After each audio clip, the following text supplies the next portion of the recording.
প্রথম লেগে গোল করে বর্ণবাদের শিকার হয়ে দ্বিতীয় লেগে আবারও জয়সূচক গোল করল ভিনিসিয়াস জুনিয়র। এবারও কোমর দুলিয়ে গোল উদযাপন করে ভিনি। এই গোল নিয়ে চ্যাম্পিয়ন্স লিগে এ মৌসুমে তার গোল সংখ্যা হল ৩। গতরাতে বার্নাবিউতে দ্বিতীয় লেগে রিয়াল মাদ্রিদ মুখোমুখি হয় পর্তুগিজ দল বেনফিকার।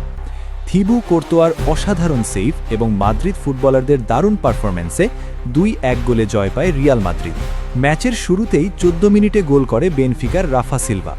ডান দিক থেকে আসা ক্রস রিয়াল ফুটবলার ঠেকাতে গেলে ওন গোল হওয়ার সুযোগ তৈরি হয়। কোর্তোয়া ওন গোল বাঁচাবার জন্য বাম পায়ে এগিয়ে দিল, গোল সেভ হয়, কিন্তু বল চলে আসে রাফার কাছে। গোলের সামনে দাঁড়িয়ে থাকা রাফা সামান্য টোকা দিয়ে বল জালে পাঠিয়ে দেয়। ১-০ গোলে এগিয়ে যায় বেনফিকা, কিন্তু ২ মিনিট পরেই রিয়াল মাদ্রিদ গোল পরিশোধ করে দেয়।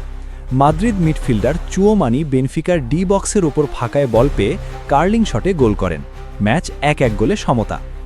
বেনফিকাকে অন্তত ২টি গোল থেকে বঞ্চিত করে থিবু কোর্তোয়া। ধারাভাষ্যকার বলছিলেন, অন্য কোনো কিপার হলে গোল হতো। শেষে ৮০ মিনিটের সময় ভালভার্দের অ্যাসিস্টে বল টেনে নিয়ে গোল করেন ভিনিসিয়াস জুনিয়র। আর ফিরতে পারেনি বেনফিকা।